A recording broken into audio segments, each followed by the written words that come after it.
Hello बच्चों, नमस्ते। कैसे हैं आप सब लोग? उम्मीद है शानदार, जिंदाबाद, ज़बरदस्त होंगे।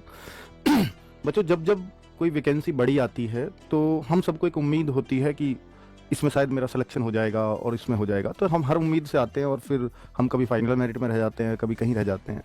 तो फिर वो उम्मीद टूटती है, फिर हमें एक नई उम्मीद दिखती है, हम फिर दोबारा फॉर्म भरते हैं, हम फिर से उठ खड़े होते हैं। पर ये कब तक चलता रहेगा? ये निश्चित है और ये बहुत सारे बच्चों को हर बार निराश होना होगा, क्योंकि आपको मालूम है कि भाई 40-50 लाख फॉर्म की यहाँ बात हो, मान लेते हैं कि 40 लाख फॉर्म हो और वहाँ 32,000 को ही नौकरी मिलनी हो, चाहे कितनी भी ज़्यादा वैकेंसीज हैं ये, पर 40 लाख में से मिलेगी तो 32,000 को ही।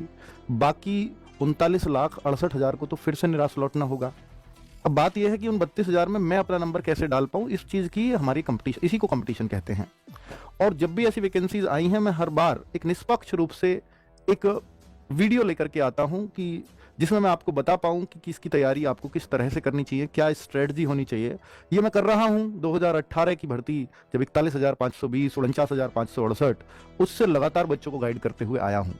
और बहुत सारे बच्चे आज आप देखेंगे यूपी पुलिस में जो नौकरी कर रहे हैं, शायद ही कोई आपको बच्चा मिले कि जिसने यहाँ की गाइडेंस का फायदा ना लिया हो और इन भर्तियों में वो नौकरी कर रहा हो।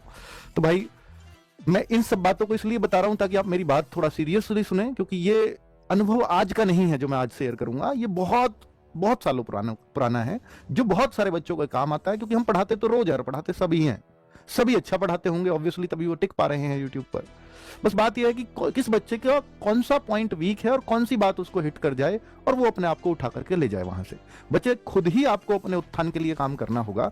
हम आपको गाइड करेंगे, आपके जैसे 40 लाख बच्चों को गाइड करेंगे, लेकिन ये गाइडेंस आपके काम आए, इस पर सिर्फ आपको काम करना होगा। क्योंकि हम आपको पर्सनली आकर के नहीं बता सकते कि आपकी ये कमी है ना। चलो, तो अभी हमारे पास, हम मान ले कि भाई 4-5 महीने का समय आराम से मिल जाएगा। तो अब हम हर सब्जेक्ट वाइज अपनी स्ट्रेटजीज अगर डिस्कस करें तो मेरे भाई, मैथ्स यहां पर अगर मैं बोलूं तो 18 से 20 ही क्वेश्चन आते हैं बस। क्योंकि सिलेबस अगर मैथ का पढ़ोगे तो उसमें रीजनिंग का पार्ट भी है, आधा आधा हो जाता है, रीजनिंग आधा और आधा मैथ। सिलेबस ये ऐसे पार्ट करके क और ख बना के दे रखा है।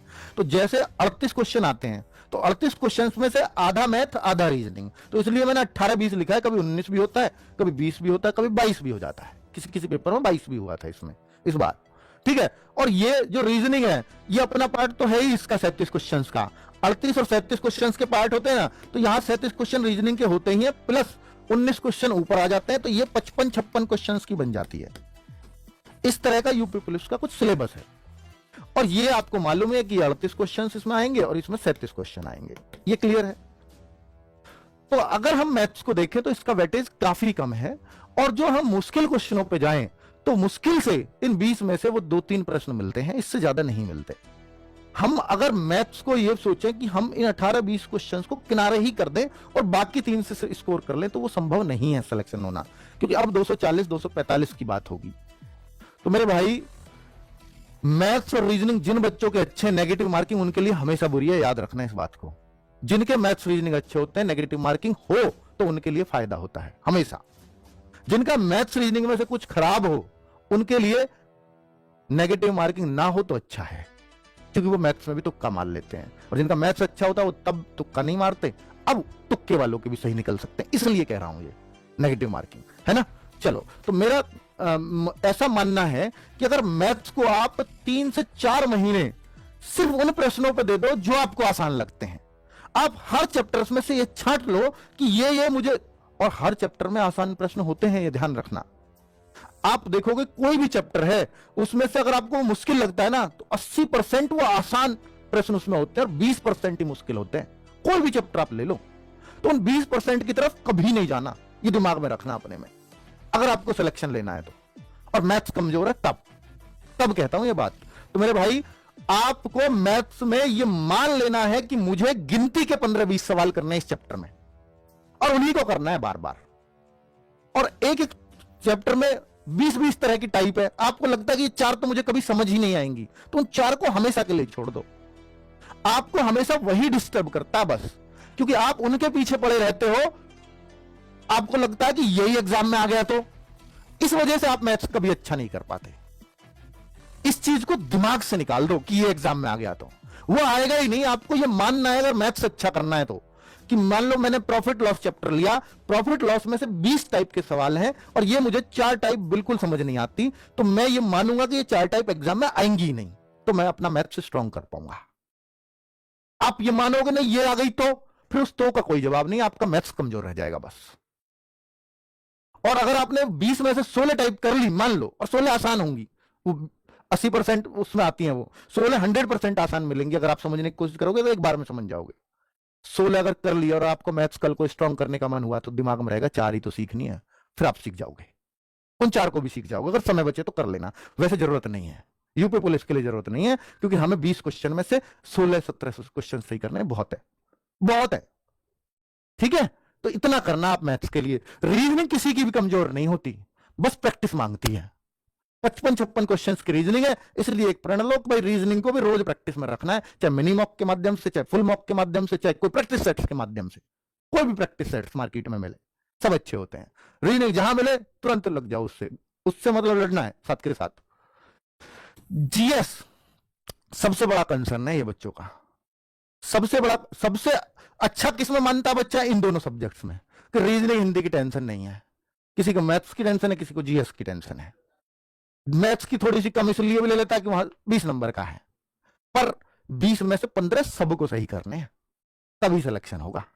अगर कोई ये सोचता है कि मैथ्स में 5-6 क्वेश्चन तुक्का से सही करके मेरा सिलेक्शन हो जाएगा, कभी नहीं होगा, कभी नहीं हो सकता, क्योंकि आपका पेपर फिर 260 का रह गया। अब 260 में से 250 कैसे करोगे मुझे बता दो, जीएस भी इसमें हो ही नहीं सकते, बताओ कैसे सिलेक्ट होगे। ये है कारण, इसलिए मैथ्स करना ही पड़ेगा। तो इसलिए इसको बचना बंद कर दो, करना शुरू कर दो, ये आ जाएगा। हिंदी कोई टेंशन नहीं है, रोज 1 घंटे पढ़ लेना, हिंदी इतनी सबसे आसान है और सबसे जल्दी कंप्लीट हो जाएगी। कोई एक प्लेलिस्ट फॉलो कर लेना, और जिसने बहुत डिटेल में पढ़ा होगा ना उसकी बिल्कुल मत पढ़ना। हिंदी की जरूरत ही नहीं है कभी डिटेल में पढ़ने की यूपी पुलिस के लिए। उठाओ कांस्टेबल के पेपर 60,000 का उठा लो, 49,000 का उठा लो, या मैं कहूं कि वो 41,000 का उठा लो, जितने भी पेपर हुए सब उठा लो, कुछ भी गहराई से नहीं पूछा गया, कुछ भी। री एग्जाम उठा लो, उससे पहले जो एग्जाम कैंसिल हुआ उसको उठा लो। हिंदी में जो पढ़ा लिखा है, बहुत मेहनत करके गया है, वो भी 37 में से 35-34 करके आता है, ज्यादा से ज्यादा 37 कर देगा, 36-37 कर देगा। और जो नॉर्मल चीजों को भी पढ़ करके गया है, हर चैप्टर का आइडिया लेके गया है, और कुछ चीजों को बहुत ठीक से पढ़ करके गया है, बहुत गहराई से कभी नहीं पढ़ा, वो बच्चा भी, मैंने लास्ट में बच्चों को ये कहते कहते देखा है, सर आपकी 20 क्लास करी थी बस वो यूपी पुलिस के लिए, और वो भी फिर 40-40 मिनट की, उनसे पूरे 35 क्वेश्चन सही हुए हैं, 36 क्वेश्चन सही हुए हैं। ऐसे लास्ट में बच्चे को सिर्फ वही चीजें रहती है कि लिमिटेड पढ़ लो बस। तो इसलिए डिटेल पढ़ने की आवश्यकता ही नहीं है हिंदी को, ये दिमाग में रखना हमेशा। और जिसने पढ़ी वो फिर अपना बहुत टाइम इधर दे रहा है, कभी हिंदी मुश्किल नहीं आती, चाहे एसआई का उठा लो। ठीक है, अब मैं जीएस की बात कर रहा हूं, क्योंकि टॉपिक डिफाइन है, उन्हीं टॉपिक से प्रश्न आने, नॉर्मल से प्रश्न होते हैं। अब जीएस के लिए क्या है, जीएस में बच्चा 20, 22, 23, 24 तक अटकता है। उसका कारण है कि यहां पर 18 से 20 टॉपिक्स हैं जो थोड़ा सा बच्चों को हट के पूछे जाते हैं। अब उनको